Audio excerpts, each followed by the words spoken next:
ఎంకిపెళ్లి సుబ్బిసావుకు వచ్చినట్టుగా ఉంది సర్పంచ్ల పరిస్థితి.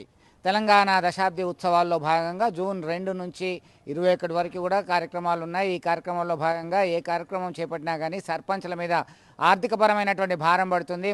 ఉదాహరణకి మొన్నటికి మొన్న చెరువుల పండుగ నిర్వహిస్తే దాదాపు 25,000 రూపాయల చొప్పున గ్రామ పంచాయతీలకు కేటాయించడం జరిగింది. అయితే గ్రామస్తులందరికీ కూడా భోజనాలు పెట్టాలి నాన్ వెజ్తో అని చెప్పేసి ఆదేశాలు జారీ చేయడము, ఎంపీడీఓలకి గ్రామస్తులు బహిరంగంగానే సర్పంచులు చెప్తున్నటువంటి పరిస్థితి. మా వల్ల కాదు, డబ్బులు మేము పెట్టుకునేది చాలా ఎక్కువైతుంది, వచ్చేది తక్కువ అవుతుంది, కాబట్టి ఈ దశాబ్ది ఉత్సవాల్లో పాల్గొన్నప్పటికీ కూడా మేము తదితర ఖర్చులను బేర్ చేసేటువంటి పరిస్థితి లేదు. గతంలో చేసినటువంటి సంక్షేమ అభివృద్ధి కార్యక్రమాలకు చేపట్టినటువంటి పనులకు సంబంధించిన బిల్లులే రావట్లేదు, కాబట్టి అగమ్య గోచరంగా ఉంది, అప్పుల పాలయ్యాం. కాబట్టి మేము ఈ దశాబ్ది ఉత్సవాల్ని దాదాపు తీవ్రంగా పరిగణిస్తున్నామని చెప్పి ప్రతిపక్ష సర్పంచులతో పాటు అధికార పక్షానికి సంబంధించినటువంటి సర్పంచులు సైతం బాహటంగానే విమర్శిస్తున్నారు. దీనిపైన అధికార యంత్రాంగం పునరాలోచించాలని చెప్పేసి కోరుతున్నటువంటి పరిస్థితి. సర్పంచుల పరిస్థితి దయనీయంగా ఉంది.